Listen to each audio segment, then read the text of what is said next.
Welcome back to Truth Hurts, where we expose corrupt politicians and lying corporate media. I'm Jake Duesenberg. We're broadcasting live from Roseville, Minnesota, in the belly of the beast.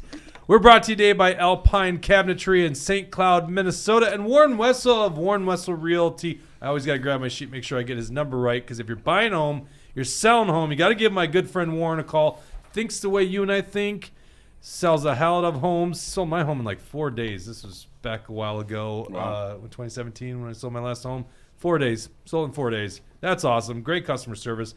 Give Warren a call, 612-419-7453. That's 612-419-7453. Join us today on our show. Reading your comments is MAGA Jesse. How you doing there, buddy? I'm doing good. Yeah, we got some great things lined up today. We got a great guest, Brad Kohler from the UFC, former UFC fighter. Great to talk with him. We're also going to diagnose the $95 billion foreign aid package that was passed by the Rhinos and Democrats in the U.S. Senate. We got some protests by farmers in Europe standing up to the climate change globalist agenda. And we're going to go back and talk about Jane Moss, who was confronted by East Grand Forks cops for reopening her business Basically, during what COVID. we're going to do is we're talking about some serious shit today. Absolutely. Because we're going to be we're joined by a congressional candidate. You know, if you were just a candidate, Brad, I don't think I would really care to have you in studio. Honest to God, I'm just going to be perfectly frank with you. But you came to an event. You were invited as a guest to our studio, and we hit it off. And, you know, it was puzzling. I'm like, this guy, know him from somewhere. And then you had mentioned, I think either you mentioned it or I put it together. I'm like, the Brad Kohler from UFC 22. Yep. One of the most famous knockouts. Let's pull this video up here. Oh, by the way, running the dials, Mr. Deep State himself, Dawson. You know, Hello. Playing the leftist on our show these days. Today is lower body day. There you go. Let's not zoom to that area. By the way, Dawson, in his words, not my words, getting a little chunky a year ago, decides I'm going to start taking my physical fitness, serious, and starts going to the gym and lifting weights. And, he's doing a good job. Good. Cultivating mass. All right. What are you benching now? I haven't been benching lately because my wrists have been getting a lot of strain. So I'm doing the pec deck stuff or pec flies or whatever you call it. Mm-hmm. And I think I'm doing 150 for 12 now, which sucks, but it's fun. Well, let me ask you this question. Yep. Your dumbbell Overhead press? Yeah, overhead press. I'm at 50s now. 50 You're for doing 8. 50s? There you go. It's fun. See? All right. So let's show this. This is UFC 22, Brad. This is you fighting. I think this was this. How many fights did you have in the UFC? I had two. One in 1997 in Japan, the first UFC Japan. Yep. And then this one 2 years later. Okay. So this is in what? This is Louisiana or something? It was, They Louisiana. didn't Casino have, out there, yeah. They didn't have a lot places you could fight back then. This is they didn't, old school. All right, here we go. This is Brad fighting at UFC 22. I think we're starting right as he's coming in the cage. In the state of Ohio, born in a suburb of Cleveland, Fairview Park, Ohio, now fighting out of Minneapolis, Minnesota. He is short and compact, 5'9", nearly 230 pounds, 35 years old. In the past, he has wrestled. Wait, stop right there. Now, when you say 5'9", 230 pounds, people think you're a fat ass, okay? If they just hear those stats, get ready. His shirt's coming off. Look at this guy with a big old six-pack. Now, who wants to get in the cage with that dude right there? Look at those shoulders. They're crazy. By the way, Brad, I watch a lot of fighting. We were talking, and hopefully this show doesn't devolve into just fighting because I don't know how many of our fans watch it, but I don't think I have seen any time since early days them just write very strong on the 3 bullet point bio. I love it. Yeah, and good wrestler. Had a 605 bench. Wow. You're shitting me, a 605 bench? I would straight bar curl 315. You could curl 315? I did. That's crazy. That's damn impressive. That's How much do you think what can you do now in a curl? Probably about 100. Yeah. I don't focus So on that. was that with a bench shirt 615? No. We didn't have them back then. Holy Not that I know of. 615. Yeah. Okay, yeah, so Brad's very strong. 615. Damn, dude. Yeah. Okay, continue on. But he's also had an opportunity to pick up the camp of Pat Miletich, and he thinks that will help him. Feels like he's got a great support system for the fight here this evening. You see me and McCarthy were eye to eye right there. Ground and pound, and on a little tank like that, you often wonder what part of the body can you grab. Kohler is 5 years 5'9" when I was, the gravitational pull. What's was- that? Five, speak 5'9" when the gravitational pull wasn't so strong. There you go. But the weight is, as I said, pretty much the same at 234 and 230 for this. Skip ahead a little bit here, Brad Kohler Dawson. and Steve Judson. That's the guy you're fighting. Look at the traps Yeah. on that guy. Yeah, he's a big dude. Go too. back to Steve. Look at this. A jiu-jitsu practitioner. All right. Yeah, he was a top Gracie guy, 4-0 at the time. Right. And trained with another UFC veteran as well. So Okay. he was well skilled. Yeah. My money's always on the wrestler, by the way. I love how Bruce Buffer still in the game. Oh, yeah. Big John now is commentating for Bellator, but calling this fight is Big John. Go ahead, fast forward just a little bit, Dawson. Once again, There you go. the octagon, and Kohler and Judson, two heavyweights, looking to go at it toe-to-toe here in our matchup. Number 2, the preliminary fight today.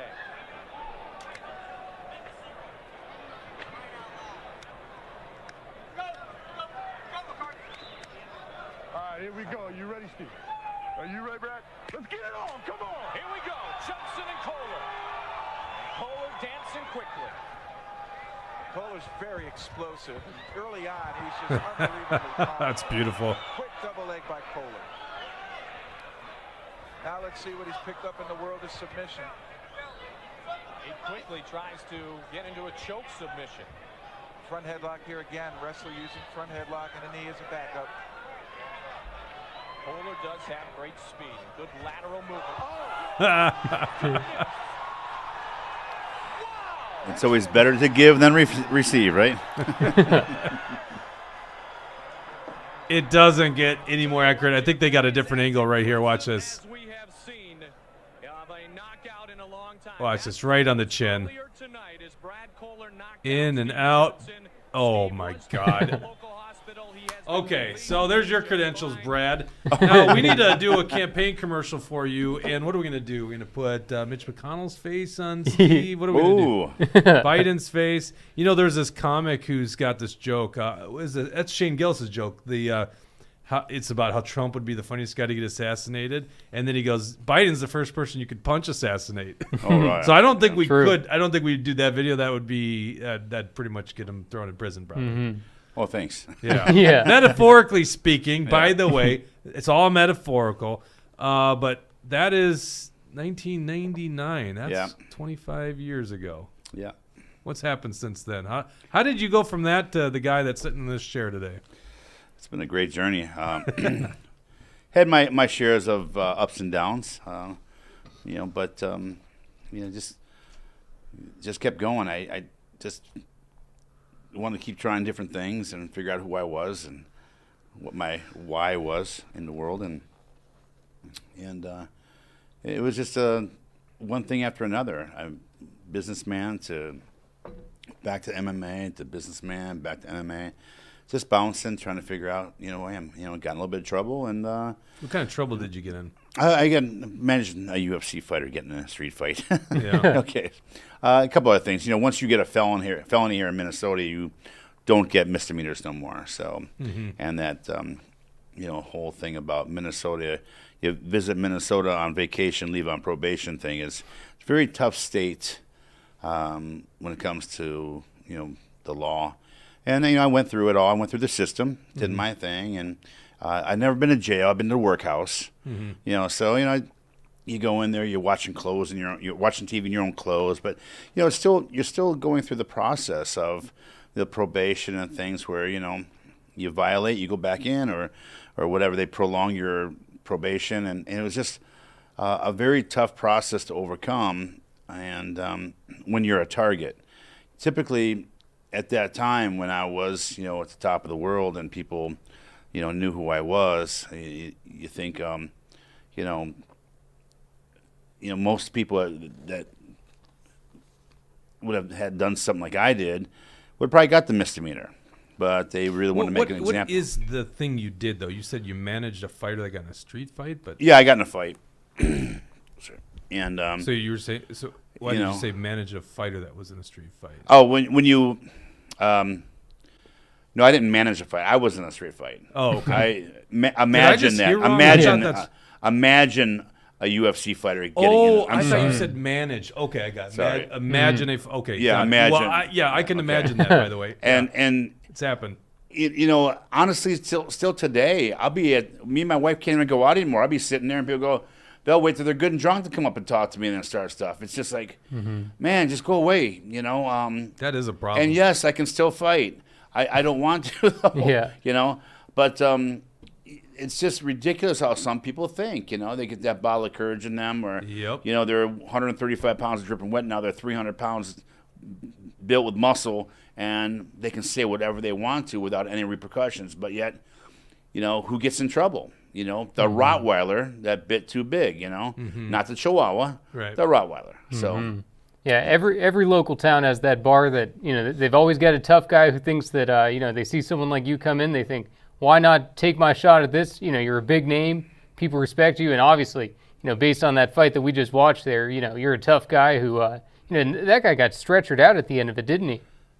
And then some. Yeah. Scary. But, you know, everybody's trying to be famous anymore. You know, you got anybody out there just shooting videos off and say, hey, you know, take a picture of me doing this, video of me doing that. And sure enough, it's the last 30 seconds of a police arrest that gets shown, not the first 5 minutes of Right. it when they're trying to calm the people down or trying to talk to them or whatever happens in the situation. But it's always the last 3 seconds when you've gone too far. You've drawn a line in the sand and they've crossed it. Now you've got to do what you have to do, and that's what the people see anymore. They don't see what led up to it. They just see this poor, innocent person who was doing nothing, got beat up. And but they don't see what leads up to what caused this to happen. Most people that are that tough don't go looking for fights. Oh, yeah, right. You know, Yeah.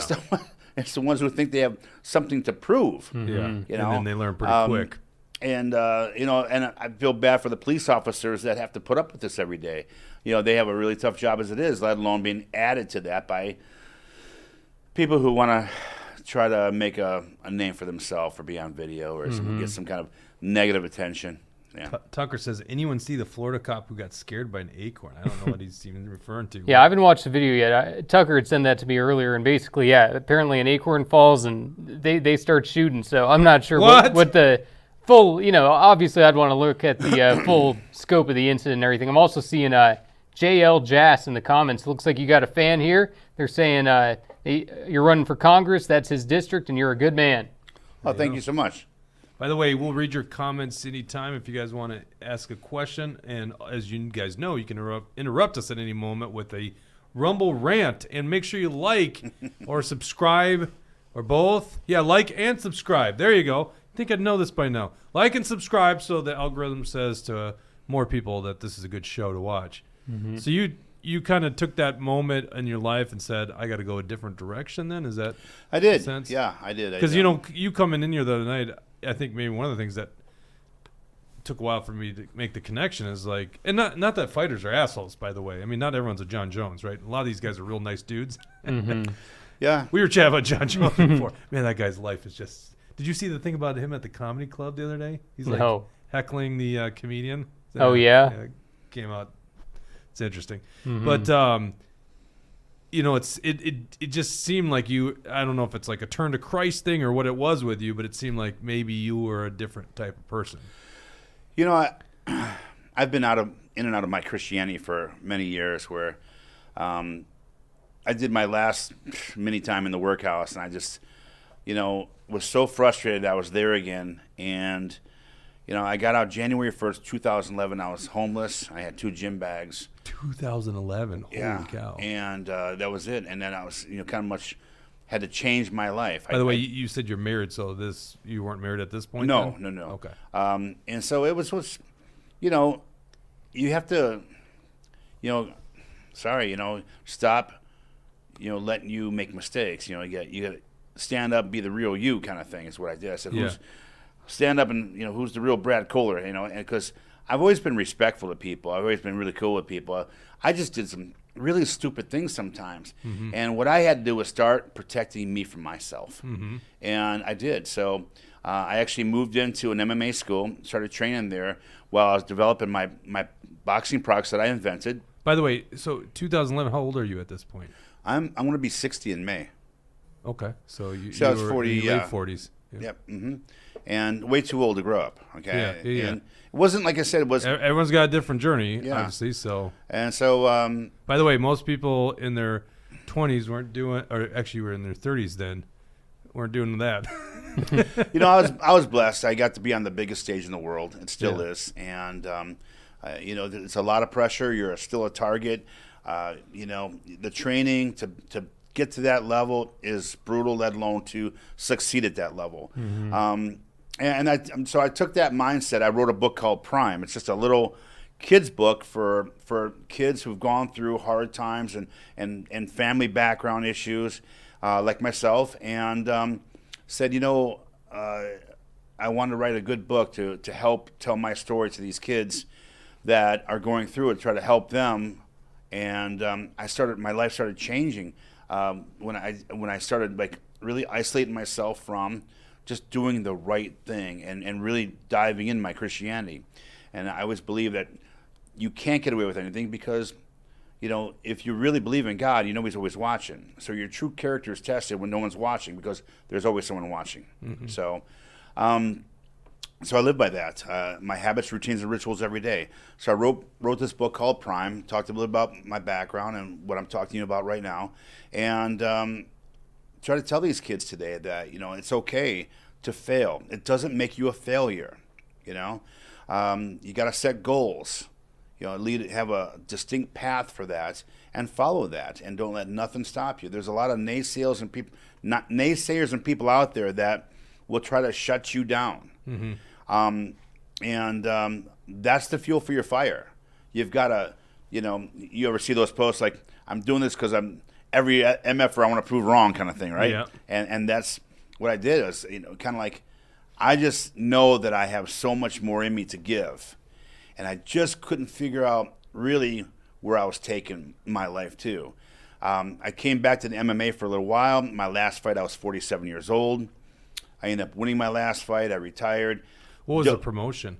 It was SEG. Okay. Yeah, over here in St. Paul. You're like Herschel Walker, wasn't he fighting? He's like amazing, 47? man. That guy is an amazing athlete. I'll tell you that. Oh yeah, no doubt about it. Freaking Jeez. nature. And he also ran for Senate last year too. Yeah. Yeah. Oh, I actually totally forgot about Yeah. that. I was just thinking because I think he fought at least He 47 did. years Fought old in or something Bellator like and that. Strikeforce. Yeah. He did a great job.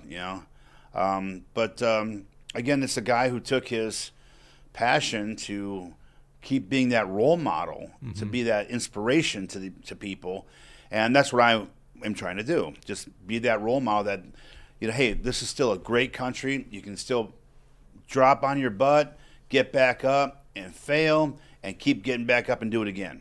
Right. And that's what's so great about this country. Can we go back? So Yeah. I mean, this is so fascinating to me. And the nice thing is we didn't chat about any of this yet. So I'm learning this for the first time. Yeah. Right? You're homeless in 2011. You're a 47-year-old guy. Yeah. Homeless. Not married. Kids? What? I had kids. I Former wife? yep. What's parents still alive? No. Siblings? Yeah, they're in Ohio. Okay. Because you're from Actually, my Ohio. mom's still in Ohio too. My dad's dead now, but Yeah. yeah. I don't. So speak you're to them. out on your butt in 2011. Yep. How quick did things turn around, and then where did you end up? I mean, obviously you're training for MMA, but like So at some point you end up in your current situation, which you don't seem to be homeless these days, and you just said wife, so you've gotten some things in order. Well, like I said, I mean, here's the thing. If you can look back and realize that you're an idiot, if you can think that you weren't an idiot when you were young, you're still an idiot, right? So you've got to grow up. So you've got to make those changes in life, and so I did. I just I moved into this MMA school in Brooklyn Park, Minnesota. Here, Chris McCune's the owner. The guy's a saint. Still, he's like my brother.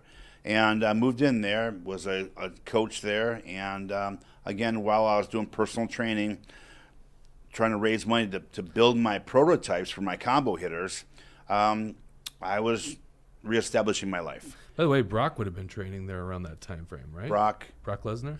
No, Brock Lesnar trained at the Academy. Oh, I assume that. I isn't that was the Brooklyn Park? Academy's first UFC fighter. Yeah. Yeah, so, and then... Oh, so it's a different place in Brooklyn yeah, Park. McCune's Martial Arts is in Brooklyn Park. The Academy is in Brooklyn Center. I always get those two mixed up. Yeah. I'm not initially from the Twin Cities. So. And Greg Nelson owns the Academy, which another great Gotcha. coach, legendary coach there with a couple other guys there that do a great job there. I think Rose is there now, the champion, the female champion. But, you know, it's a, you know, like the Republican Party. The MMA world is a very forgiving community. Yeah. And, you know, I was there in the earlier days, helped trying to build the sport, you know, blood, sweat, and tears kind of thing. There's probably not any fighter you could name from those days that I didn't, you know, share sweat with. Mm-hmm. You know, I got pictures of me and Randy and Tito and you know, Shamrocks, Mark Coleman and I go way back to high school. By the way, Tito hated the personality on TV, but you know, it's somewhat of a character they play. Met him in Iraq. Cool as shit. Yeah. Really humbling dude. Really nice guy. Yeah. Yeah.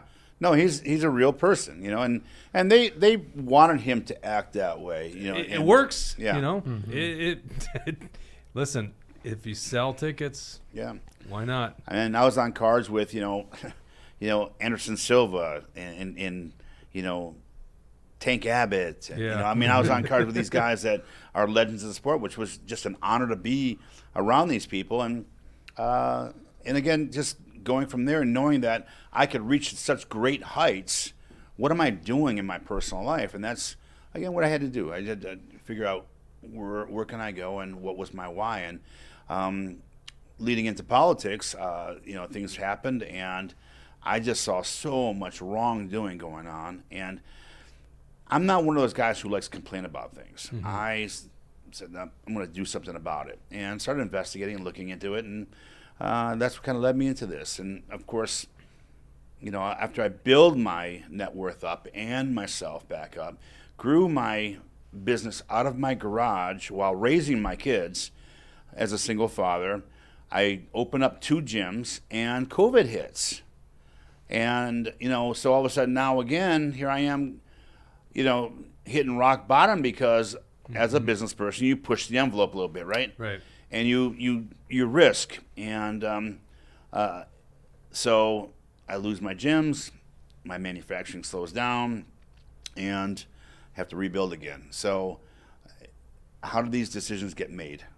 Why does a gym that promotes health and fitness, you know, basically mental health and everything, get shut down when the liquor stores are still open? Yeah. Okay. Science. That's why, Brad. Of course, it's science. That's all they were ever pursuing. You was answered my science. question. I'm Why done. would you ask these questions? Right. So, and that's just it. You know, you get into this and find out who's doing what and who's not doing their job. I'm sorry, but if you are in business and you run out of money, what happens? You don't just keep printing money. Right. Our state and government keeps doing that, and it's us who are the suckers who keep putting up with it. Well, I'm just tired of putting up with it, and that's why I'm diving in. I'm ready to, you know, I'm not a compromiser. Yeah. And, you know, another moment you had told us before the show that you started to get a little more political. Maybe you should tell the people about Gender Wars MMA. And, Yeah. you know, about 6 years ago, you go ahead and set the premise for us. What was the organization? And tell us what you were doing with it. I was approached by a couple Japanese companies that wanted me to help promote here in you know, Minnesota, in the United States. As I said, well, the same old is the same thing. It's kind of like what our politicians do now. They, you know, repackage the same product and try to sell it as something else. It's the same thing. I wanted to do something different. And they were very excited about this concept. I said, what about man versus woman, but choreographed? I mean, they already do it around the world. I was like, but here in America, I think it would be big, you know? So I had a friend that wanted to fight, but she wasn't a fighter. And so, but I wanted to help her kind of see what's going on in the sport. I had, you know, other fighters that needed money, but can't fight because they're too old. so I was like, how can I take my pro wrestling background, choreograph a fight with my MMA background, and kind of make something out of nothing? Yeah. And so I go, we got to make it a comedy. And I mean, if you ever watched Gender Wars, we had like Amanda Nunes, but in this it had a unibrow and a wig, and it was a man Nunes. Okay. Oh, okay. And then Oh, that literally was a character? Yeah. Oh, that's hilarious. and then it was Amanda Nunes, who was a man Nunes, fighting Chris Guyborg. Okay. And again, we had the same person in different makeup and hair, the same guy dressed up as them, and they were doing interviews against each other. Oh, It was funny. just so funny. And stuff that, again, you got to look back and okay, if you're in MMA and you know about these two fighters, Oh, yeah. they're very manly. Okay. Well, Chris Cyborg especially. Yeah, and Amanda Nunes got a little deep voice too, but and then we had in the audience, which was only 4 people in the audience that were wearing masks, which was Donald Trump, Hillary Clinton, Putin, okay, and I think George Bush. Okay, we had them all in the audience, like in the mask, just kind of goofing around doing stupid things. Right? We had to have the referee break up Hillary and Putin from making out. Just We thought it was Trump and Putin that would make out. they're Duh. ringside seats, right? Get on script there, Brad. And then we choreographed the whole thing. Okay, there Yep. wasn't one real punch, not one real kick thrown, and the boxing commission kept wondering where we were. We were, they're trying to hunt us down to find us to shut us down, and we were promoting it live, on streaming from Russia. And I was like, That's perfect. and so they're trying to hunt us down, like, where's Waldo, right? Yep. And but they had no jurisdiction whatsoever. Okay, they don't have any jurisdiction over amateur kickboxing, Right. professional kickboxing, karate, jiu-jitsu, pro wrestling, all these that fit into basically what we're doing. So anything that is choreographed or jiu-jitsu, the only real thing that the boxing commission it's performance is arts, let's be honest. right. Yeah. This was a skit entertainment, like WWE, Yep. and they like came politics. after us. Yeah, and they, like politics, right? Yeah. Yeah. Just know, like the legislature. right. God. Don't get me started. No, let's get you started on that one. But it was so ridiculous how they manipulated the laws to try to prosecute us, and we end up getting fined. And I'm like, you'll never get that from me. And I said, this is so wrong that I said, I am going to run for office one day, and these guys are going to get shut down. Yeah. And we can't get the UFC back here because of our own boxing commission here in Minnesota. And these guys that are running it are just such wannabe sack suckers that should not even be around the sport. Well, I mean, geez, look at the UFC with New York. I think it wasn't until like 2018 they finally were able to get in New York, and the big reason was it was just crony politics. They were considered anti-union, and so the Democrat Speaker of the House was holding up the UFC from MMA in general from going to New York State. Yeah. So they Calling could us never do human Madison cockfighters. Square Garden. Right. Yeah. Yeah. Yeah, that was Big John business. McCain, right? Yep. So yeah, you had McCain. Yep. Came way Yeah. back in the day. Yep. And then all of a sudden, then you get the right people involved with it, and look what happens. Yeah. Because now, you're going to line my pocket with money? Okay, well, let me rethink this. That's the thing that's so interesting. I don't know if you ever met Dana White, because obviously him and the Fertittas didn't buy a UFC until I think 2000 or 2001, so it would have been after when you were fighting there. But boy, what a guy that's just no bullshit, and I'm going to move forward with this stuff. He's like very open, free speech for his fighters, which has been a big contentious issue. Especially, are you following it a lot today? Like, did you see the Canada card or No, the I lead don't. up to I it? don't have much time for that, really. Well, the lead up to it was interesting because Sean Strickland, the middleweight champion, Duplessis beat him, but he just runs his mouth, and it's very politically incorrect. And he's beloved because fight fans, right? He's beloved by them, right? And people want him, especially going into Canada, want this guy censored.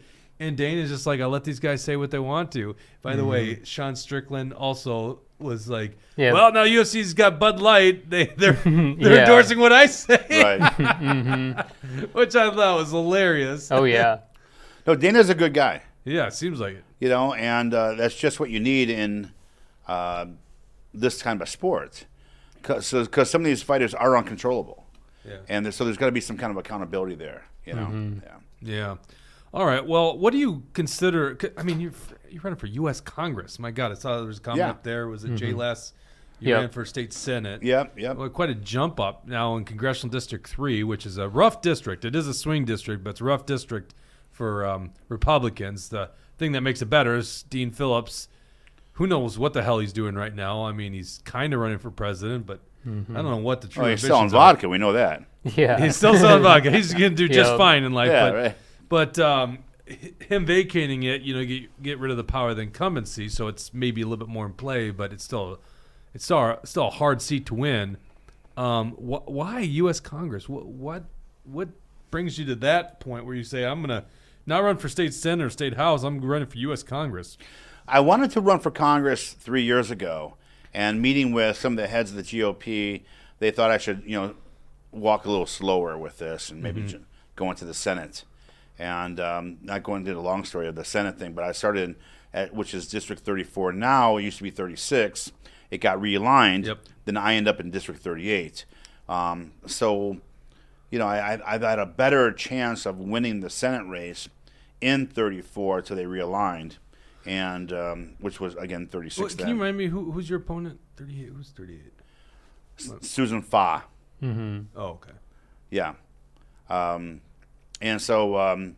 And she's now a sponsor on the immigration bill to Yep. try to make a Sanctuary state Minnesota a bill. sanctuary state. So Did you know thank that? God there was a good opponent against her, even though it didn't work out. But it's unbelievable what these Democrats are pushing now. Well, I see a lot of things have been stalled, like the abortion thing, and then or the suicide, the assisted suicide. Well, I stalled wouldn't right say now. stalled. I mean, don't believe that stuff. I don't think any of this stuff's stalled. Well, Even the sanctuary state. I mean, I know Alpha News just reported on it. It looks like this thing is stalled, but I'm like, no, guys, this is not. First of all, they're quoting Dave Lizagard, the known con artist. We wrote this. Go to actionforliberty.com. You can read that. Actually, pull that up real quick, Dustin. Pull up actionforliberty.com. Dave Lizagard, this is the con artist from up in the Iron Range who said he was against Governor Walz and Mercy Powers in 2020 after the election, actually after the new legislature took effect where his vote really would have mattered in Walz's powers. He reneged on that vote. See up there top right? That's the article. Fool Me Once. Con artist Dave Lizagard weighs in on sanctuary state bill. So I don't give a shit what this guy tweets out. This guy, you can't take his word for it. So I wouldn't say any of this stuff is stalled. These Democrats, they're becoming much more radical. Go back to the front page. Before I agree with you. Yeah. Before I forget this, Dawson, I want to make a plug here. You see up on the top there, we've got an event. Click on that real quick.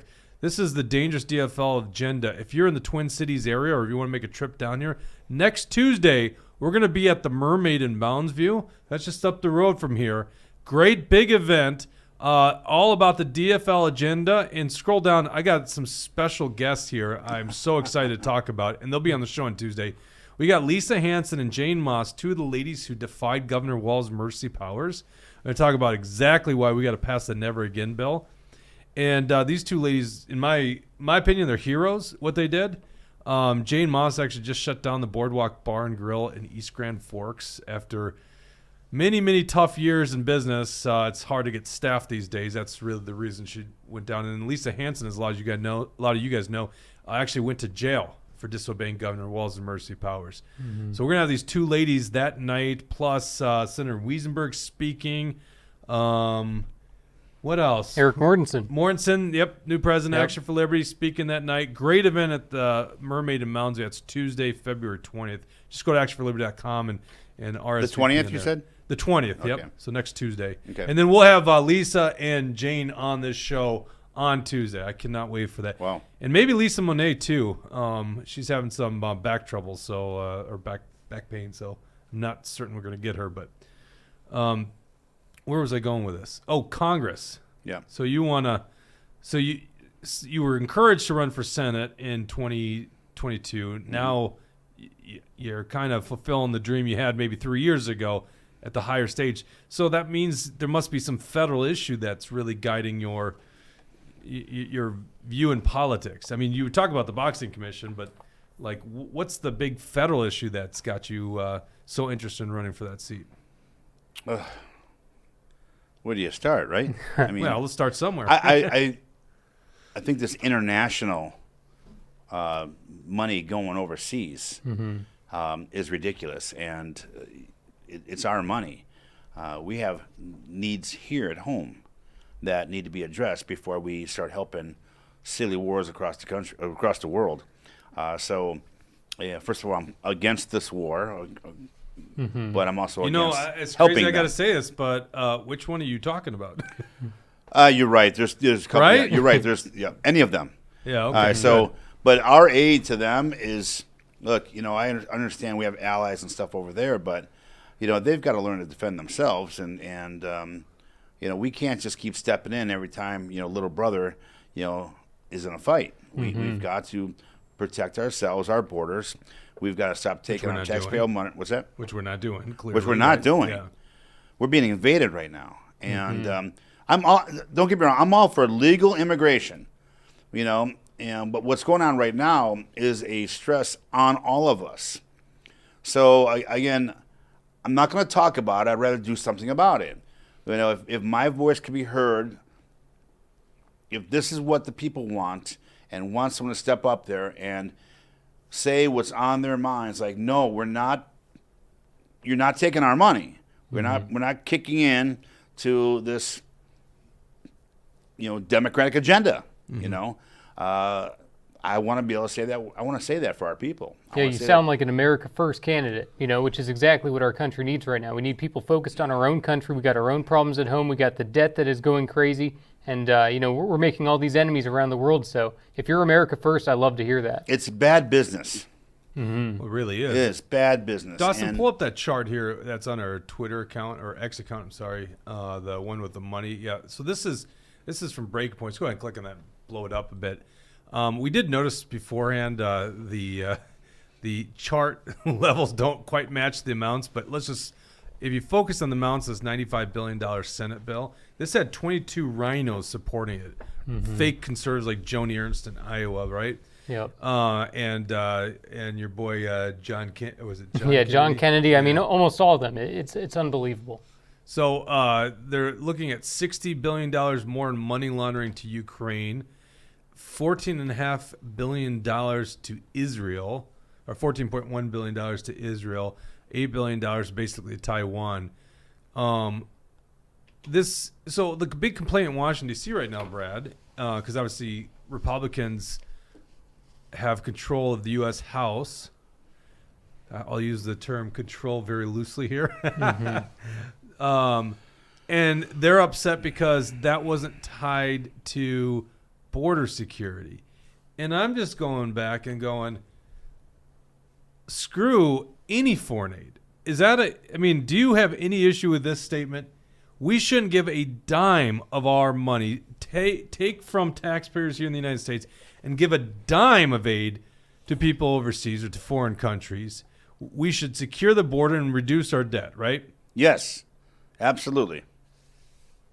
I don't feel like there's a lot of people talking that way on Washington, D.C. right now. It seems like the counterpoint to this, and I often criticize the political dialogue, is, that seems like the big conversation on Washington, D.C. is Democrats think the taxes should be 39%, Republicans think it should be 36%. I'm like, I think it should be zero. How about that conversation? Yep. So right now it's like, we think it should be $95 billion in aid. We think it should be $95 billion or maybe $60 billion in aid and border security. It's like, no! Stop giving our money. That to me is theft. That is clear theft. Thank you. And by the way, you're not even just stealing from our pockets. What you're doing is you're stealing from my children because they're Our future, financing this debt. That's what I was about to say. You're right. From our kids' future, because not are we paying for it, but they're going to end up paying for it as well. And if you look at the way this country is going towards a renter's country, they're not going to be able to afford a home in 15 years. That's a big problem right now. it's a problem right now, let alone with 15, 20 years. So this has got to stop. And, I would say, look, they're compromising at our expense. Right. And I don't think you understand what we're going through unless you've been through it. So I'm one of those people, like a lot of us have been through it. And I understand that it's, a lot of people fear running for office, and they don't have that courage to stand up for other people. And that's what my campaign's all about, having that courage, to fight these people and fight for our rights. And our voice needs to be heard, and we have to get our country back and our state back. We've got to get it back. This is what's going on is a crime. What they're doing is a crime, and they're getting away with it.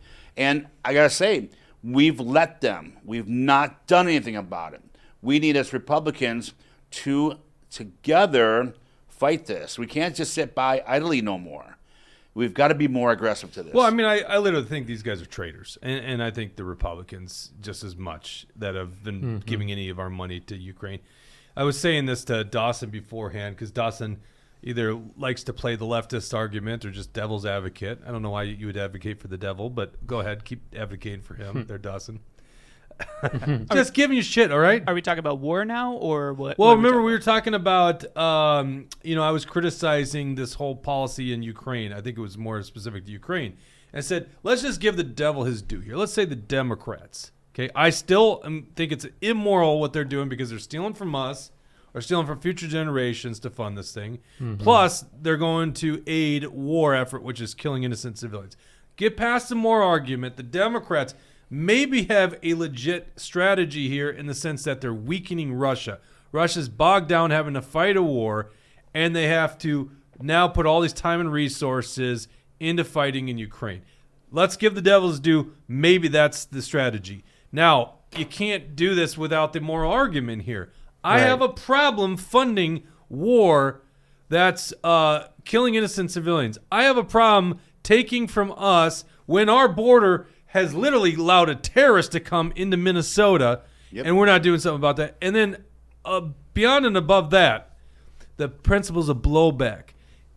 It's like, the left has gone so crazy where they're criticizing Tucker Carlson for even daring to interview Vladimir Putin, even though they've interviewed Putin many times. Well, why don't you listen to the damn interview? Why don't you listen to the thing and hear Vladimir Putin? Now, I'm not saying Vladimir Putin is right about everything or even being honest about everything, but I think we could learn that he actually would end the war. There are ways to end the war, and they don't want that. They want to prolong this thing, and I dare say it has a lot to do with funding the military-industrial complex. You give $60 billion in forward aid to Ukraine, and they got to come buy U.S. weapons. Somebody's making a ton of money off of that, and you and I and our children are paying for Biden that. even admitted that. Biden even said that, this is for American jobs. I don't think of the military-industrial complex creating weapons for, whoa, I don't know what just happened on right there, but, I don't think of it as American jobs when we're, building these weapons and ammunition and everything for a war to continue on in Ukraine.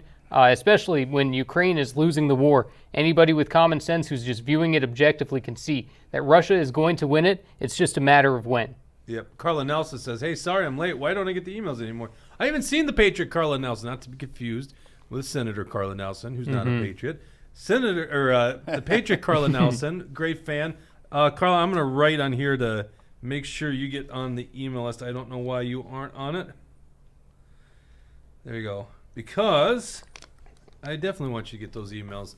So, good to see you. Bad Hat Harry says Russia has too many allies who hate the USA to go broke. By the way, that was the other interesting thing about did you watch the Tucker interview? I did not, no. You've said this after on my working, last show. I'm working on the campaign. Yeah, I'll just put it this way. If you get a little time to do it. it, you got to just speed through the first 45 minutes. Literally, Vladimir Putin gives a 45-minute diatribe on the history of Russia and then how it led to Ukraine. So you can just fast forward that. But it's so fascinating to watch that interview. I think it's very important. Are you following? I want to talk about this today. That's why I put it on the show notes. Are you following what's going on in Europe with this? The farmers revolting over the climate change policies. I heard a little bit about it, Jake, but I really again focus right now on my campaign. Right? There's a lot of this negativeness. you get wrapped up on it. I get home, she's watching it. I go, get that news off. I can't watch it. You know? What's she watching? Fox News? Yeah, I Yeah, can't watch true. it. You know, whatever it's going here, it just the negative. It just you get locked into it. Yeah. Next thing you know, an hour later, go, oh my God, I got so much to do. Yeah. And you know, my time is so tight right now. I'm sure you understand that. After work, you got so many things to do, not just at home, but you know, if I'm running a campaign as well, I'm somewhere every night, and my time is very limited to watch TV. So I'm not really up. I try to catch it on the highlights when I'm looking at my emails, but some of these things, it's like going, give me a rest. Brad, you know? Brad, I'm gonna help you out here. Yeah. Okay. All you got to do Tuesdays and Thursdays, 1 o'clock hour. And you got tune in right here. You'll get all the news you need. If we're not talking about it, you don't need to know it. Right? As simple as that. Here's why I wanted to bring this up, because obviously I'm just going to make an assumption you're America First kind of candidate that is climate change a scam? Do you believe that? Do you think this whole push for climate change and zero carbon emissions by 2030, 2040, whatever it is some bit of a scam? Yep, I sure do. Your face Thank was God. like, I was like, is this going to get interesting? Okay. Dawson, you don't fall into this camp yet, right? No. Okay. I'd say yet because I think you will. I'll tell you why. Is the weatherman ever right? I mean, come on. Yeah. They can't predict crap, let alone what's going to happen next year or whatever. So no matter what they're doing to try to tell you the forecast, they're wrong almost every time. Well, Yeah. and they'll argue that it's a gradual thing. Yeah, we can't predict exactly precisely, but the Earth is warming. But didn't it well, a million years ago, too? It did, yes. Isn't it Absolutely. going through its natural cycle in some way? Yeah. Isn't common sense anywhere where, hey, the Earth is taking its turn at doing things too. It's like it's not going to be the same whether we were on this planet or not. I think we do have an impact on it. Let's go ahead to that. Yeah, and I'm seeing we got a Rumble rant here from Bad Hat Harry, $20. Appreciate that. Says A. Pharrell has all the news you need, so we appreciate you saying that. Appreciate that. And, like you're saying here, Brad, if we were really concerned about carbon emissions, why was the Nord Stream pipeline blown up, which is considered to be the biggest ecological terrorist attack ever, and it's going to be the most carbon emission ever. If these Democrats and the deep state was truly concerned about it, why would they not be investigating who blew up the Nord Stream pipeline? By the way, it's almost like they're behind it. Putin knew who was behind it. That was another thing from the Tucker interview. Yeah, he said CIA. Yeah, Odd One says Dawson seriously believes the climate liars. What? Dawson, let me ask you this question: Yep. How would you categorize your views on this subject? Yeah. I don't want to put words in your mouth. That is fair. Let me pull up my document that I wrote on it today. My Whoa, general hold thought on. is- Oh, Time out. let me get Who a get a Coke. I wasn't. Yeah. I may have been born, but I wasn't born yesterday. You didn't just write this up today. Did Yes, you I have did. AI write this for you? I wrote this up today before. You did not write this up today. Yes, I did. Okay, whatever. All right, go ahead. I'll play this facade. We're in one of your scripted shows here, Brad. I'm gonna pretend like Oh, you wrote this? Go ahead, read it, Dawson. There's got to be a Choreographed. lot of at least copy. He clocked in at 4 a.m., okay? Yeah. I have a buddy. Yep. I have a buddy that's running this like kind of satire site, and he's so bad at writing. And he sent me one of the satire articles, and I go, "All right, who wrote this for you?" And he's like, "I did." I'm like, "Let's be honest, we went to college together. I knew the guy couldn't write." I'm like, "Who wrote this for you?" He's like, "I did." I'm telling you. I'm like, "Oh shit, you used ChatGPT." He's like, "Yeah, I did." I was like, Yeah. "Oh my god, it really did make it better." All right, so let's go back to your document, Dawson. Mm-hmm. What are your views on climate change? Yeah, so, I'm going to take it as a compliment that you think that I had to get an AI to write this, because it was fun to do. Actually, so I just left the show planning, and I was like, okay, so what are the questions, or what are the points that are brought up against climate change, typically? And then those are my bullet points. So my thought process is that humans are causing global warming or are a factor in global warming, and that's a bad thing. And how much? Yes. How See, much are I we don't responsible even for? deny what you're saying. I Yep. think they contribute to a warming climate. Yep. How much and to what degree? Well, so we agree that humans are contributing to a warming. I think you have to be naive to say that we have no impact on the climate. I agree with you on that one. We do. Yeah. I think everyone agrees on it. I think some people. That's the problem with politics. You get stubborn into camps. But it's like we have an impact on the earth. The idea that we can ruin the earth is so naive to think of. We need to be humbled by Mother Nature every once in a while to realize we really can't make that much of an impact. We've been brainwashed for so long about the scare tactics that they throw at us. Right. California has been supposed to be dropping in the ocean since I can remember. Yes, okay? You and I are old Okay, enough. These come on. guys are youngsters. It's like, come on. That man. was a scare We're in the just 90s. like, oh my God, why? I'm not moving to Yes. California. Not without a boat. I mean, but do you come remember on. the Tool song? Which Tool song is that? It's Learn to Swim. Oh shoot, I can't think of the name of the song. But it's about.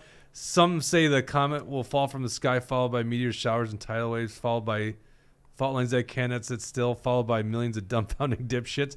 And then the chorus is learn to swim, because it was about California breaking up. And that was the big scare. Yeah. No one says that anymore. Yeah. I haven't even thought of that since the 90s, Brad. But that's a great point. It's one smoke screen after another. Every time, exactly. And we all know in the 70s, it was global climate cooling, right? Right. It was a famous Time magazine article, or People, or whatever it was. What's next? Martians invading? I don't know. That is what's next. That's what they're putting. I mean, they're hyping this up, and I don't know what that is. You see that show on TV now called Resident Alien? I have never watched it. I watched the first episode. It's kind of... Wait a second. You just said you had no time for anything. You don't have time to watch the news. Now you're watching Resident Aliens? If I put on a show, I fall asleep within 30 minutes. I won't give you that much shit. That's the same tactic I use. It's my go to bed kind of thing. Yeah. What entertainment? And so, okay, what's this all about? But it's all smoke screens. I mean, you think about just from the past couple of years from COVID, what they keep throwing at us to get us to forget. Right. Okay. And it's just, I just don't believe anything. I guess why I can't watch the news. Let's let's pull up, and I'm going to come back to this, Dawson, because I do want your opinion. You better. Let's pull up this. You better. It took a long time to write this thing. ChatGPT really. So let's pull up Jane Moss. I want to show this. This is on our Twitter account. Oh, we'll go to that article in a second. This is I'm gonna put my headphones on here. This is Jane Moss, and it's hard to hear the dialogue here, but Jane Moss, who's going to be on the show on Tuesday, this is her during COVID when she resisted the governor's illegal orders.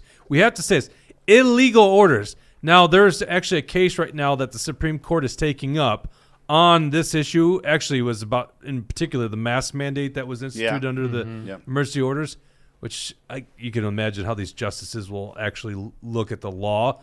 But these are illegal orders. Anyone knows a governor can't just take amongst himself emergency powers and just write laws himself. That's contrary to America. So this is two local cops. This guy, I don't know if he's the chief of police or whatever he is, in plain clothes. You'll see the uniform cop next to him when they leave. But they're actually giving the orders to Jane Moss when she opened up in December 2020. I wanted to show this to people again because we can never forget this happened.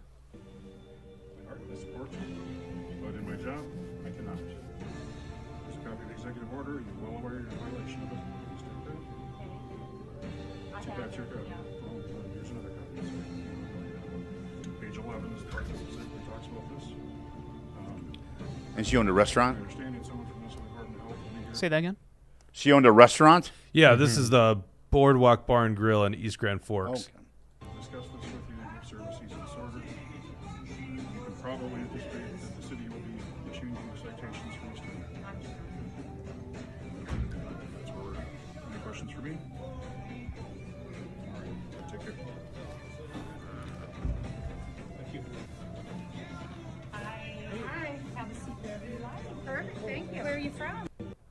Okay, I mean, first of all, Jane Moss, sweetest person on the planet. Love her to death. She's going to be here making the trip 5 hours down south to come join us for Tuesday night. Go to actionforliberty.com if you want to register for that event. Free event, by the way. Forgot to say it. Free event. Just ask the RSVP so we got a head count because I think it's capped at 200. And anyhow, the idea that they come and enforce this stuff that is so clearly apathetic to the Constitution and the freedoms of this country. And what I love about this is then Jane Moss is welcoming these next customers in, and she's such a sweetheart. Like, oh, where are you coming from? Thanks for coming in. You can sit wherever you want. Now, we did a tour of Minnesota. This is before we found you, Jesse. You came in 2021. We did a tour to the businesses. It was Eric Mortensen and myself, and all the way up to East Grand Forks. It was the last one on our stop. There was actually 2 restaurants up there. And the thing that I noticed, there's 2 big things that I noticed. Number one, oh, by the way, no COVID ever spread, or no, they never have alluded to that this was a super spreader event. Any of the restaurants that opened up, Lisa Hansen, Lisa Monet, Larvita, Jane Moss, never traced anything to them.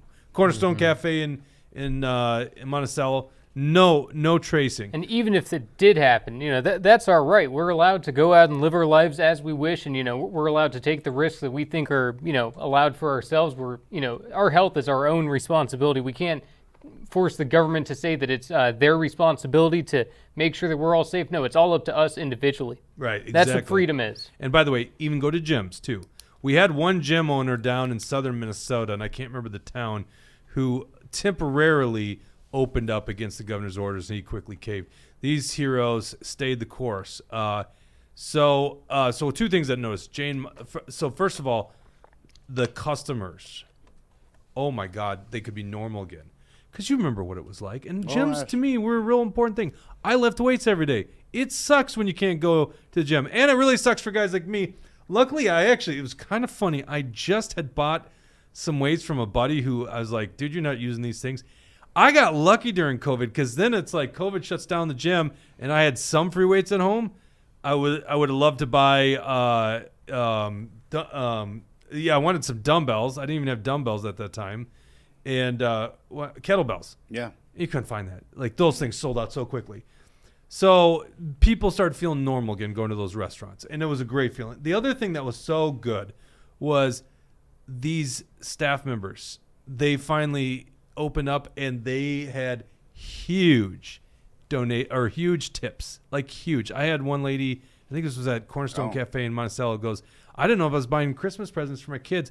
And the first day we opened up, I had enough in tips. I mean, and I know, because I gave huge tips too. Yeah. It just was such a beautiful thing. And I don't want people to forget. That's why we have to pass the Never Again bill in Minnesota. We cannot let that stuff happen again. Sorry, I had to get this off my chest. I posted that last night because I want to, as a prelude to saying that Jane and Lisa are coming on our show.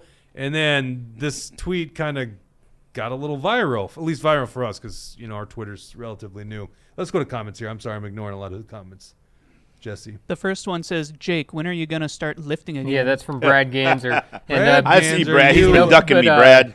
Yeah, right. I've been calling and texting you, Brad. Where you been? Yep. Brad Ganser, you got to watch it there, buddy. Let's go left. Anytime. Anytime, Brad. And I'm seeing and we'll bring cameras in. Yeah, right. And I'm seeing Bad Hat Harry wants their $20 back from their last Rumble rant after giving Dawson a rant on that one. And maybe Dawson shouldn't be using the Truth Hurts Show channel to spread climate propaganda in What's the chat. What's he spreading on here? Oh, it's government, BS resources. Come on, Dawson. We're better than that. All right, Dawson, we'll go back to We're this better again. than that. Jeez. Oh, Brad says anytime. All right. All right. We'll make it happen. We'll bring Brad Kohler, too, who once benched 6'10". Just for clarification, some people might not know this. If you see the Truth Hurts Show commenting, that's me. These guys are too busy doing this stuff. That ain't me. Trust me.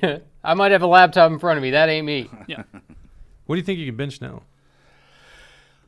Not too much. My shoulder's really bad. It usually happens. A couple years ago, when I still had the gym, a friend and I were going for see how many times we could bench 225. Yep. There's a YouTube video of me. It's not a true bench press, but I banged it up like old school. Yep. Just banged it off my chest. 73 reps. Oh God! Wow. Oh, gosh. Yeah. Yeah, you'd be a rock star at the combine. Because that's what they do at the NFL combine. Is the 220. These kids that it's like, all right, I can still do 225 for 25 reps easy. Yeah. Okay. I can't do that. And they're in the combines. NFL camps doing maybe 30. Honestly, I can bang up 225 for 30, not even warmed up. I mean, that's very impressive. But of course, if you did 6'10", or 6'10" or 6'15". 605 on the bench. 605. Yeah. 315 on that curl. Nice. That's so impressive. And we got another Rumble rant here from JL Jass. A. Farrell, thanks for hosting Brad today. Great interview.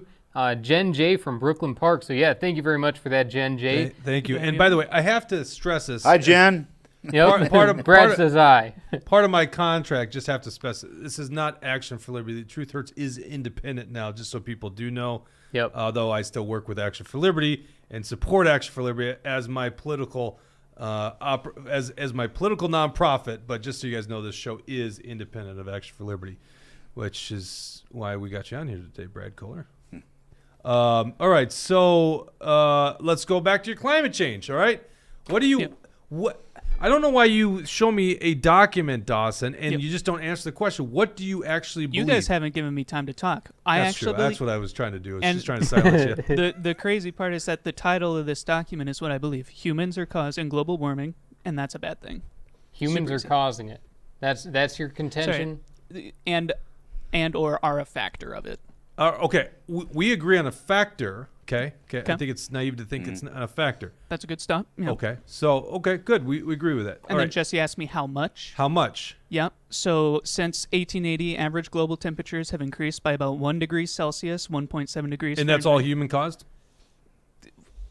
Give me a freaking second. Global temperature is projected to warm up. Blah blah blah blah blah. I don't care about projections. I'm more focused on what's happening right now.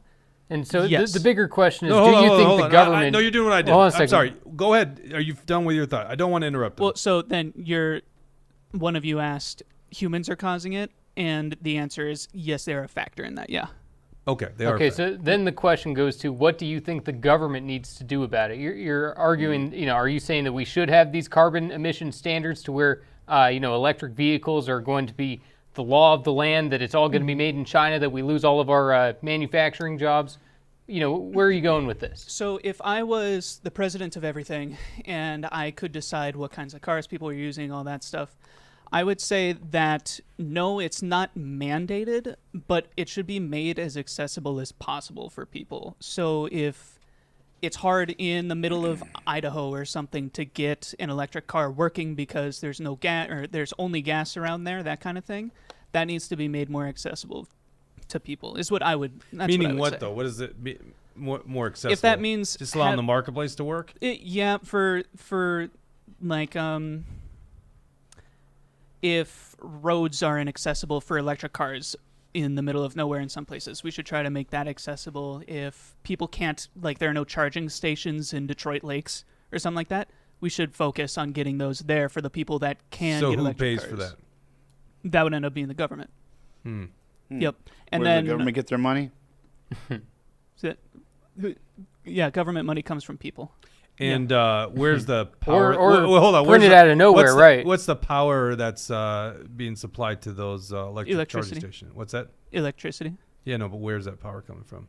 Wherever they take Coal? electricity Majority from. coal plants, right? Right, but no matter what, carbon emissions are way less when it comes from those sources instead of No. vehicles. Coal has a higher carbon emission than oil. So you take coal and then you burn that to make electricity, and then you have more electric output versus how much emissions are being put out with gas cars only.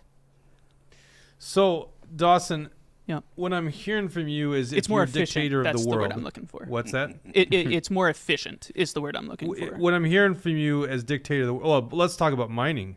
Should we talk about mining? Do you know how? I don't know anything about mining. Okay, of course you don't know that one. Okay, right. So is there's any of this about way more mining that needs to be done to mine the lithium and the parts of the battery to create those batteries? Sounds like more. By the way, we're not doing that in America. We're doing that in China, right? Right. When we could do it much cleaner, much more effectively. And same thing with oil. If we allowed for our own American oil companies to drill, it'd be a lot better and a lot cleaner than the oil that Biden is begging from Saudi Arabia or Venezuela. We should be having that American-made. Brad, to your point, that was another big scare tactic, fracking 10 years ago. It's kind of hilarious how the left has had to abandon that because science does not suggest they were right about that issue at all. So you guys seem to concede pretty fast that global warming is real and is affected by humans. I wouldn't say I concede at all. Yeah. Okay. I'm going to say this. The problem we have is we can't look back 1,000 years ago and see the trend of our planet and the what happened with the weather and things like that, or 10,000 or 100,000. We can't see what happened in its cycle. And there's the only thing we have to compare from is when we've been alive in the past 100 years is basically anything recorded by the news is what we have. But we don't go back, 5,000 or 10,000 or 100,000 years ago to see the cycle that we have to compare to. So, I mean, is it different? It's different. But is it a factor? It may or may not be. It is. Wait, what is? Humans have a factor in. But how much of a factor? How much? I is what I'm agree saying. that there's a factor. It's how do we know that it's going to be bad for the Earth to warm up a degree or two? There's a great argument that you're making right there. Yep. Because Okay, so that's the thing, it's we look at Antarctica, that if you go back however long ago, that was not always covered in ice. The Earth is a naturally healing property. Again, do we have enough evidence and, I guess, what do you call it, just information to look at the cycles? Yep. Could we predict, really, last year, could we predict that we're going to have 2 snow days in Minnesota this year? It's not even a snow day today. No, Yeah, now it's all melted again. Right, you can't, and because we can't predict that. So how can we predict that 100 years ago that something like this happened? How do we know it's not normal? What's getting conflated And by the way, there, last winter, lots of snow and very frigid. Very long. Yep, very long. So what's getting conflated there is weather versus climate. Since weather is very short term, within a year, within 2 years, that's more focused on weather. But when you're looking at climate trends, there are clear distinctions on. Yeah, but I actually think Brad's making a good point because that's what the left continues to do. I watch Bring Me the News, which has got that dopey gay guy. What's his name? Why is it slipping my mind? The little Sven Sundgaard, the big climate change dude. Oh yeah. He got canned from Care 11. I can't remember what thing he did, but he did something that was like hit on Jason. Probably, I don't know. No, it was even like no, he's on CBS. Oh. Yeah. No, he did something No, that was I know. like. I like Jason's show, by the way. You watch that show too? No, Why'd you watch the news, Brad? It was he said something that even the left had to turn on him. Anyhow, got canned, so they picked him up, Bring Me News. And it's like everything is global warming, and so they're all taking weather events, especially hurricanes, and go, look, this just proves the Earth is warming. We need to change it. But let's get past those little subtle little arguments of the whole grand scheme of things. The reason we were having this discussion, we were talking about the climate change policies and farming in Europe and what's happening. No. And the point I was trying to make to you is, yes, we can all admit that humans have an impact on the climate. It sounds like we aren't admitting that, though. We are admitting it. You can't tell us how much that impact is. I like right? Brad Ganser's comments. We'll here. shut up. Can you tell us how yes. much of an impact Yes, we're having? I do. I can say that this is very debatable at all levels. Yeah, yeah. I want to hear his debate. Yep. How much of an impact do we have? Yep. Okay. So I've gone over that once. I'll go over that in a little bit. Jesse brought up a point that you said was a good point. Bad Ed Harry says Dawson is spinning everything that brainwashed kids spin. Have you ever studied anything with a contrary point? But Bad Ed Harry, I love it. Hey, listen, he is a young guy. He's a young guy. Yeah. He's recently graduated from college. Dawson is not.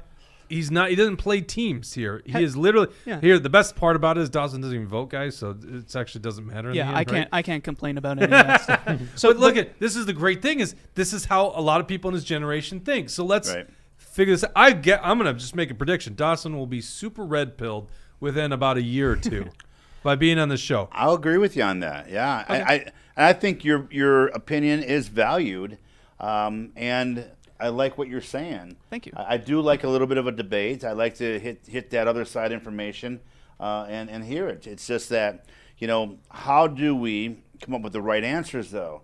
And, the problem is we have the wrong people making the wrong answers for us right now. JL Jazz says, "There's the problem, college." That's so true these days. College is a little overrated these days. Dawson, go ahead, make your point. College is actually where I learned to make a document like this that fast. Yeah, well, they didn't have ChatGPT in college, but okay. Oh, you go went ahead. to PU, right? PU? I went to U of M. Yeah.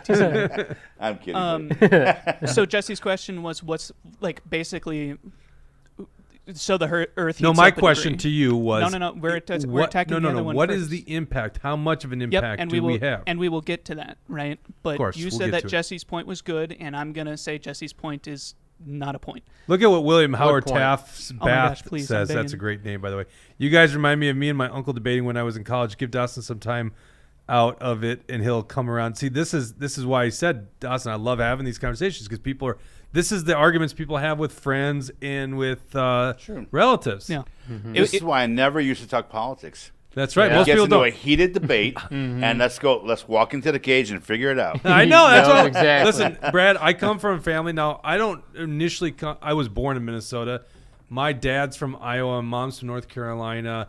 They ended up, my dad went to seminary in the Twin Cities where I was born. Then we lived in Wisconsin most of my life until I became an adult and graduated college and moved to the Twin Cities. So, I noticed coming here that it's not what most people do around here is talk politics. I grew up in a family, we talked politics, and it's kind of laughable because, we're all like conservatives. Sure. But we'll find that 0.01% that we disagreed on, and we would be screaming at each other. Yeah. Yeah. And then a bucket of chicken comes to the table, and suddenly we all are peaceful again, and we can have dinner together. And that's how I grew Pass up. potatoes. Yeah, pass potatoes. Yep. And we just never let it get to ourselves, but it seems like that's really against a lot of the culture around here. Go ahead, Dawson. How much of an impact are we making on the climate? No, that is. Are you going to not keep the point. filibustering? That's not the point that I'm talking about. So, is it a big deal if the Earth heats up a degree? Like, who cares? That's the point that Jesse was making, and we've heard that before on the show too. Even if I don't even think we should have that argument. If it's good or bad, we shouldn't even have that argument. Why? The question is, can we affect that 1% Yes, we can. or the 1 degree? Oh, you know that for certain, huh? Yes. What's the science Now, behind can I that? go over my point that I'm trying to get to 5 times now? Okay. So, sea levels rise. We've heard that. Climate would continue to change. Hurricanes become worse. Droughts and heat waves may last longer. Precipitation patterns could change, so on and so forth. It's a lot. Specifically for the Midwest, though, we would experience more extreme heat, heavy downpours. Again, that precipitation is changed Wait, a you lot. just said a degree warmer, but you said Yeah. more extreme heat. It doesn't seem to match Yep. up with what you just said. No, it's the change of climate that 1 degree has. Does that make sense? Okay, so But how instead does- of it how does being it- 33 degrees outside today, it's going to be 34. Yep. And Or that's going to be too Sure. extreme for us? yes, or droughts could last longer. Could. Or precipitation starts getting harder. Wait, well, hold on. But if the ice caps There are was melting, we'll have more massive- water. There was a dust bowl in the 30s. Yeah. Like you understand these things happen. There was an ice age. We were covered by glaciers north of here for centuries, whatever it's been, millennia, and then it suddenly melted, and it created such an interesting landscape. So clearly, this stuff has happened way before us burning fossil Yep. fuels. So it's okay if we go back to it. But my argument is, how much of an impact are we making? You understand this stuff happens. About a degree since 1880. Okay, prove that. Yeah, here you go. I'll tell you what. You're just makes, correlating us using fossil fuels with the degree of temperature. By the way, very hard to also measure temperature over a grand scale of things, but It's people act like they can. Brad Ganser's got a. Oh, yeah. $10 Rumble rant from Brad Ganser. Dawson, how do you explain last winter? Well, this will be interesting. Yeah, that's Thank just you. conflating weather and climate. And again. noted. Hold on. That's a rumble rant. You have to answer it. I just did. It's the difference between weather and climate is basically half of this argument, where climate is over such a long period of time. Climate is a composition of weather. Not necessarily. I It think it'd be the depends other way on around, what but- time you're looking at, right? Because if you're looking at thousands of years, that's climate, right? But if you're looking at a winter, that's weather. I like your input. Thank you. So this You sound Sorry. like a guy that's searching for votes out there. No, what you- I you just sound like, like I like to hear his perspective on things. I do. I did And- my I don't know. best. It's just You know- screeching. It's like almost like the guy with the nails in the chalkboard when he talks. Oh, I don't know. Well, All love Dawson. as you Alley Cat's got a good point. We've had developing warm your- weathers before or winters before. It's true. as you keep getting older and develop, certain knowledge, those may change a little bit. They might not, but I like the input. I mean, doesn't change the way I think about it, but it's certainly informing. Well, I think we should allow him to get to the point where he could change our viewpoint. I'm certainly open-minded on this stuff. What would sell me on it? Well, I guess my question to you, Dawson, because I think we should tie a bow on this thing, because I wanted to quickly talk about this farmer thing, is all these points. We're not. I don't know if we're going to have an agreement on it, but can you tell me what the impact on the climate will be with the stated objectives of going carbon-free by 2030 or carbon-free? I cannot. Do you think someone can? Yes. Okay. They can make why as do you much- think that can happen? Because there's no one out there that can literally show you the data No. on what impact that will make. And just to complicate it a little bit more, China and India aren't following any of it. Nope. Sounds like they're the bad guys for not fighting climate Okay. change. But once again, we know that farmers are revolting. Let's pull up this article. I think it's a CNBC article. This is farmers are actually turning a corner here in Europe. And this is such an interesting thing. And we should be talking about this a lot more, but obviously the EU enacting huge policies, trying to be carbon-free or mostly carbon-free by 2050. Minnesota, Tim Walz says, hold my White Claw, and he goes 2040, which can't possibly happen, by the way. This is the opposite of these annoying climate protesters, the ones that are blocking the streets, the ones that, Tucker had mentioned in the comments earlier, the ones who had just tried to desecrate the U.S. Constitution, the ones who are throwing soup at the Mona Lisa, the ones who just want to get the attention and, cause all these problems. They're the ones who are blocking roads that have prevented, ambulances from going and getting people who are, some people have died because an ambulance was unable to get to them because of these climate change protesters who just want to make a name for themselves.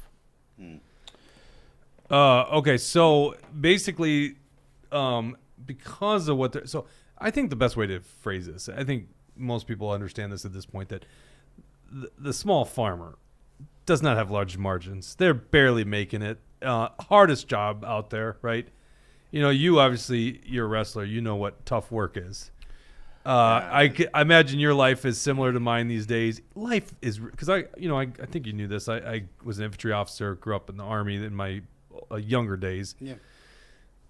We both have done some rougher things in our life. Hell, you ended up homeless in 2011, as we learned today.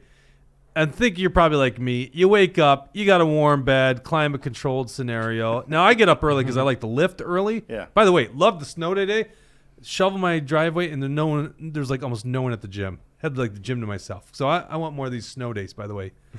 Maybe we do need carbon-free, Dawson. Let's enact your policy so I get more of these snow days, because that's how science works. All right. But relatively easy life. Farmers don't have an easy life, especially around here. They're loving this warm summer or warm winter, by the way. I got a buddy that's still dairy farms. He has, 150 head. I mean, they're up milking at 4 o'clock in the morning. I don't care if it's 20 below. That's their job, right? And there's problems that go wrong all the time when you're farming. The margins are low. So farmers already have a tough time. Now the EU, some bunch of politicians who live in that cush life off of their money, by the way, their tax money. And they're telling them they got to be reducing their carbon footprint. By the way, they even go to the cows. That's the other interesting thing, is the methane that's produced by cows. There's efforts to try to reduce.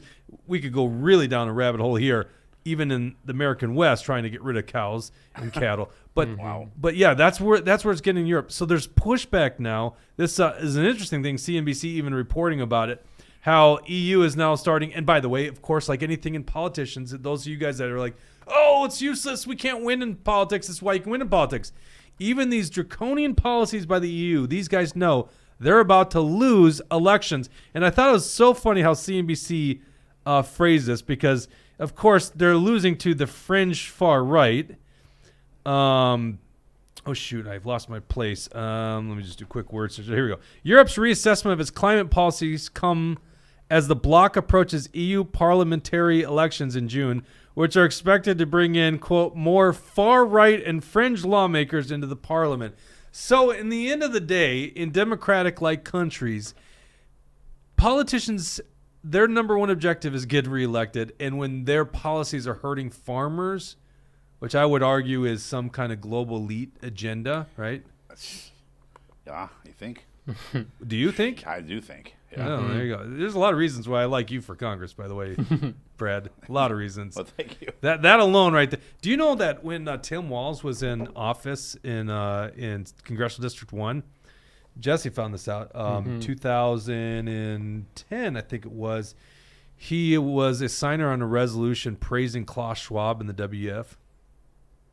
Yeah, it was a whole resolution dedicated to praising them, saying they're doing great work. We love Klaus Schwab, and it never passed Congress, but No, it passed. What are you talking about? It passed Congress. I'm pretty sure it didn't. I'm pretty sure it was just introduced. But regardless, that's who Tim Walz showed his cards right there that he's a globalist who that's what side he's on. It's the globalists versus we the people. I'm gonna post this right now, Dawson, in the show notes here. Because I love that look that Brad just gave me. Like, what, really?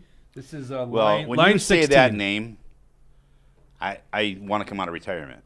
Yeah. I feel that Don't same know way, if I can but- be in the same room with that man Yeah. without really expressing my, I hear you on that one. Okay. Tim Walz uncovered. This is from February 7th of last year. Oh, it's been a year since we covered this. Uncovered. Tim Walz supported the globalist World Economic Forum. You own nothing and be happy. You'll eat bugs. Your every move will be tracked. The United States will not be the superpower of the world. Globalist countries will. These are statements by Klaus Schwab, I believe. This is Jesse writing. There are evil forces in the world that want people to be slaves for their government. The WEF is perhaps the biggest enemy we have in this fight. They are anti-American, anti-freedom, anti-human. We have witnessed the destruction. Okay, I'm just going to go past the editorial. Yeah. Walz was one of 59 co-sponsors for H.R. 1148, which was titled Expressing Support for the Mission and Goals of the World Economic Forum. This resolution was a perfect way for the WEF to locate their pawns to implement an anti-freedom agenda. See the full text below. So this was in front of the 111th Congress. Date March 9th, 2010. And basically in the resolution it says, whereas, let's see here, there's literally Klaus Schwab in it. I haven't seen this since we probably last covered it. Yeah, and I'm looking at the bill itself that it was never passed in the House. It was referred to the House Committee on Foreign Affairs and introduced into the House, but that was the extent that resolution reached. Here we go. Whereas the World Economic Forum continues to focus international policy towards partnership, peace, and prosperity, now therefore be it resolved that the House of Representatives, and this is bullet number 2, honors and congratulates Klaus Schwab for creating the World Economic Forum and for his 40 years of successful leadership. Now, the signers on this thing, did you say it was passed in the House and it was referred? No. It just went to the committee, but that was about it. It's almost sad, even more sad that it was it didn't even pass. But you have 48 Democrats and 11 Republicans that signed on board.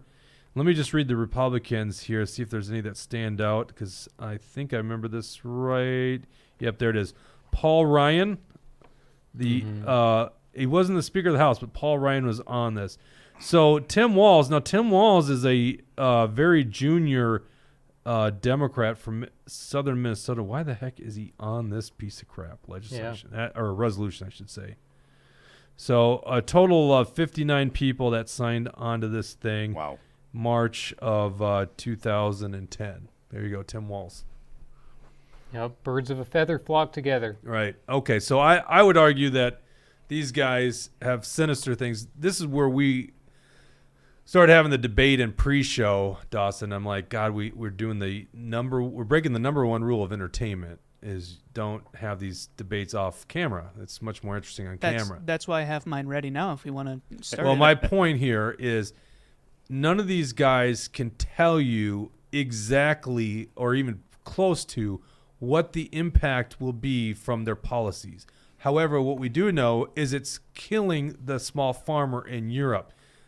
So how can you go forward with these policies, Dawson, when it's hurting farmers, which actually control the food supply, when it's harming you and I, it's raising our taxes and putting energy prices up? How can you make these arguments if we don't even know how much of an impact? You can't even measure the program's effectiveness. I have not looked at that yet. I was just trying to prove to you that climate change is real with this thing that I put together. Well, no one's arguing the fact that the climate's changing. That's the other little sleight of hand by the left. Are we on that now? What's that? Climate change is happening and is real? We've always, everyone agreed with that. Climate's always changing, by the way. Okay. The question is the Earth warming. And it seems to me the Earth is gradually warming to a degree, and humans have some impact on that. How much of an impact? Excuse me. Right. How much of an impact we do not know, no one does know, by Yes, the we way. do. Yes, we do. No, we don't. Oh, go ahead. Yes, we do. Oh my gosh. So okay, remember that graph? Tell me that I the showed? science behind this. Remember that graph that I showed? That since 1880, average global temperatures have increased by about 1 degree Celsius or Sure. 1.7 degrees Fahrenheit. Yep. That's the effect that humans have had on it because there's nothing else that could have caused that. What about So what forest caused fires? the melting Nord of the Stream polar pipeline? Yeah. No, I mean, what there's caused a million what things. caused give a the shit end of the about ice age? You can't. You're just correlating the advent of the Industrial Revolution with the Earth warming. Yes. You can. How do you explain all the other warming periods throughout history of the world? I mean, don't- clearly we know. You don't disagree with the science that glaciers used to dominate the northern landscape, right? No, of course they did. Yeah. Oh, okay. So those melted, right? Yes. Okay, good. We agree with that. So I'm just curious, what chart do you have on that one? What caused that melting period? What caused the climate change back then? Correct. Well, that would have been the cycle of whatever the sun has to do to get. But of temperature. course that cycle couldn't be happening right now Right. naturally. It just is us, right? Scientists, You see the junk science you're iterating here, don't you? No, scientists say that the Earth has warmed since 1880 by a degree Celsius because of human interaction. You know what I find so interesting is he says 1880, scientists huh? say that. You know, it's like 50 years. what's it? I always find it funny too when people quote like Well, it's NASA. economists say this. I'm like, economists? That's like saying a politician. Yeah, you know, we get, again, the hood pulled over our eyes constantly on what to believe. And whoever pays the most to get the information in front of us is what we start believing because that's, we think, is all that's out there as far as news. We don't do our due diligence sometimes to really research what is the alternative there, what is the other side of it. And so rather than being sheep, we need to start doing that due diligence. And like I said, I appreciate what he's saying because I'm getting another side of things that, you know, I respect his point, but I have my own. And it's just, again, I've been in here for 59 years, and I've seen changes every year, and nothing's the same. I've been here since, 1964 when they've threatened, World War III since then, and so it's been, all these things going on. It's hard to believe what they're saying sometimes. And again, I'm tired of the news because they're all lies. Yeah. I Yeah. have a point about that too, but really quick. So climate change is natural and it is cyclical to a degree, right? Or Even more, if- or more than just a degree. Right. So even if humans are just causing like a little bit of the climate change, like at the end of the day, it's a little warmer, whatever. And the climate has been colder before, it has been warmer before, ice age, it heats up, glaciers melt, all that stuff. But when that stuff is happening, it's a freaking ice age. It's an extinction event when those changes happen. Back then, when the glaciers were big, and then all of a sudden that goes off. Oh, there goes a ton of animals. There goes a ton of plants, and they have to start from the beginning. Yeah. Right. not So a- I guess it's not the a good burden of thing. proof is to prove that there's going to be some sort of cataclysmic event because of human activity with carbon emissions. That's what has to be proven for climate change to be real. Well, Or because what's- yes, you're literally ending the energy system, which is causing skyrocket energy prices, hurting farming. I'm not literally doing that. No. No. What you're advocating for in terms Yeah. of carbon policies is doing that No, to the point where It is not.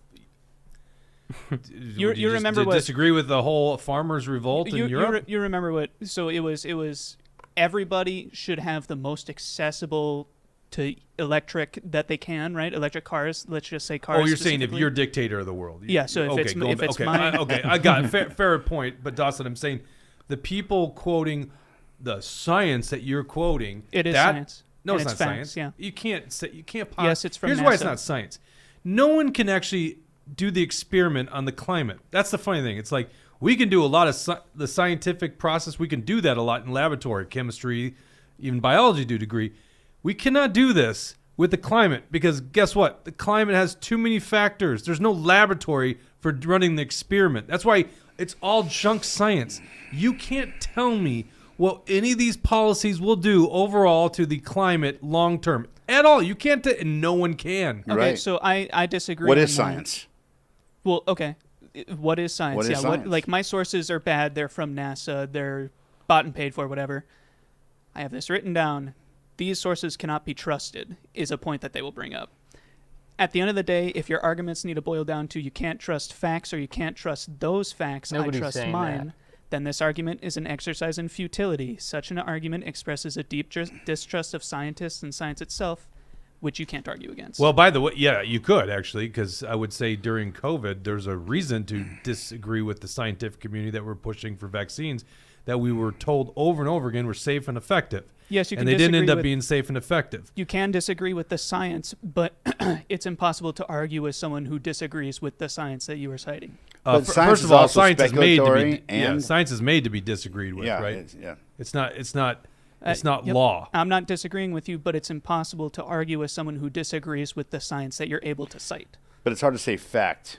Yeah, but you're not in science citing. until it's Dawson, you're fact. not citing. Right. And Yes, you I just am. have to think common sense here.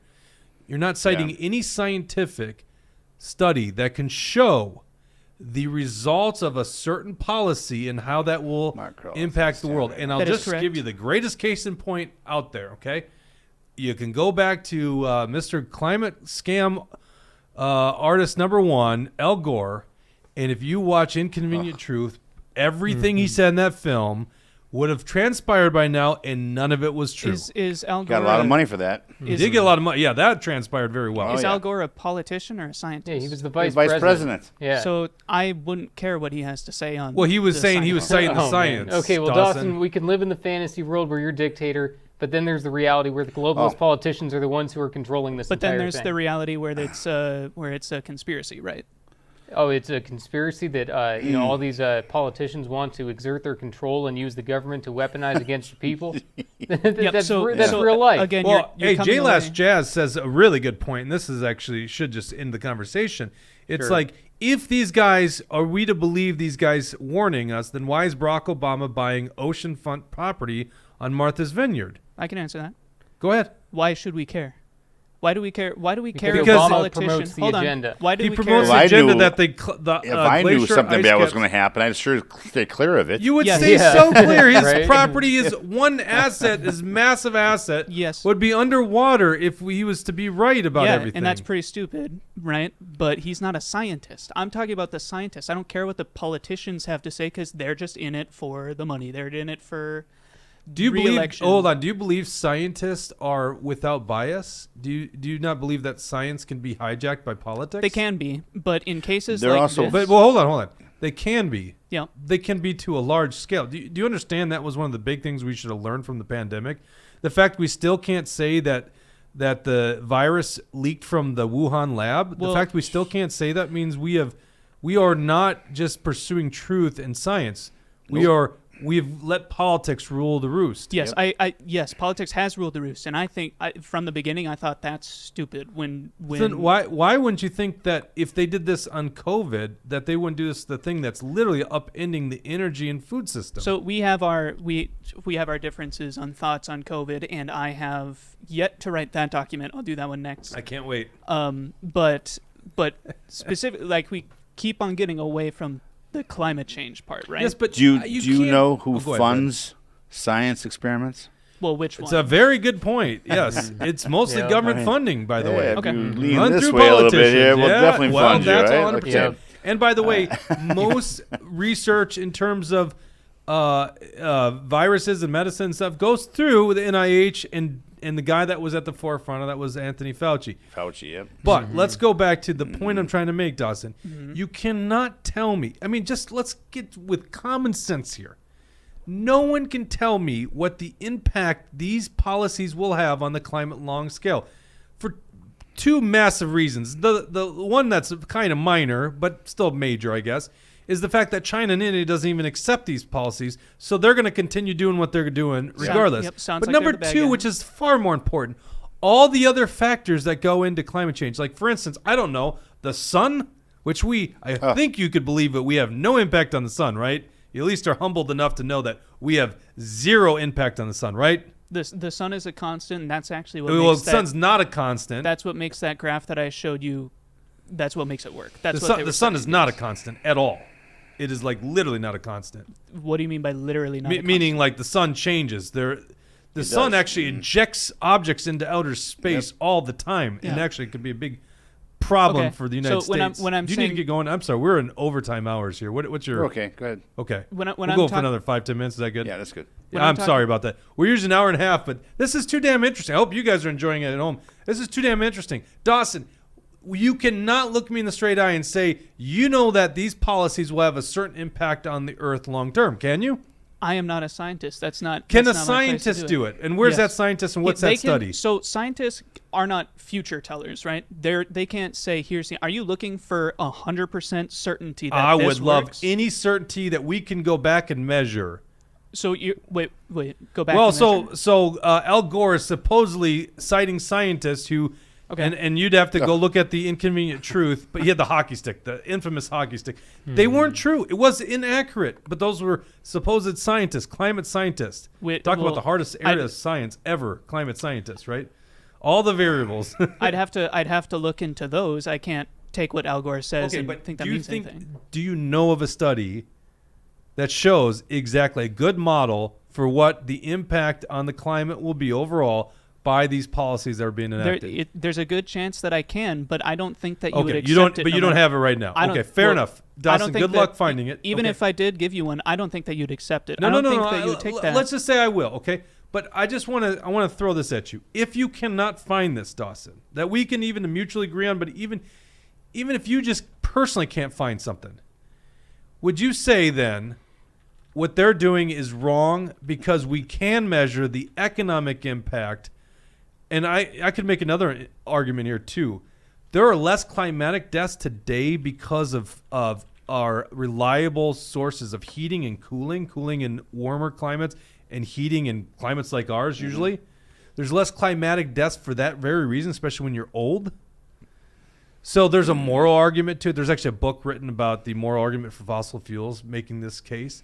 But can you at least concede that if we cannot find a scientific study that has an accurate model measuring the impacts of these policies, that they shouldn't do these policies? Okay, so you're putting together two things. You're putting together politics and then the facts that you want. Well, we have to put together the politics because the politics comes into it. So That's who's making these policies. No, right? it sounds like you're asking me less a question about facts and more a question about can we use these policies if these facts are Well, that's all that really matters here, because I don't give a shit if you got a wacky scientist that thinks Bigfoot is out there, as long as he's not controlling the flow of our economy and the energy system. What do I give a crap if he believes in Bigfoot? Bigfoot's real, by the way. And you're listening to this. That one I definitely I've seen videos. Yeah. Does Buddy 36 does Deep State own an electric vehicle? I don't have a problem. I love your passion, Dawson. Thank you. I do. I don't. I do.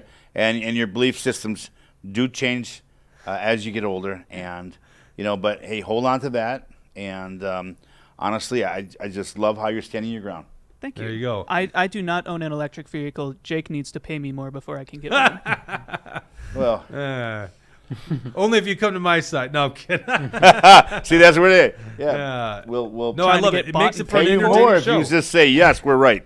Yeah, this shows the truth hurts. That's right. And we're watching how painful it is for Dawson to understand the truth. Elusive Butterfly, the brainwashing America is as old as the hills. McGraw-Hill started with us years ago. All right. I want to thank everyone for tuning in today. Thank you, Brad. Very nice to meet you. I want you back on the show. I think you're thanks, fun guys. You guys to are awesome. read through the news and talk about these things with. I'll bring my own heat. I'd be future. done. I'd be done. Yeah. You'll have your own documents. My own documentation on global warming. Where do people go to find out more information about you? It's simple. BradKohler.com. Kohler, Kohler. That's correct. Just like the faucets, no relation. BradKohler.com. And there's a video on there that you can learn all about me. And hey, I'm just in this thing to try to help our communities out. I like to bring us all together. I think that someone's got to get up there and help some of these common sense Republicans help us gain ground back again. We're losing too much ground. That's right. And again, I'm running for Congress. I'd rather meet you and build a relationship than have your money. So, but if you want to donate, you can donate $1. And you do that at my website. I don't need your money as much as I need to know what you're thinking. Thank you for having me on the show, guys. Yeah, absolutely. Jesse, thanks for going through the news with me.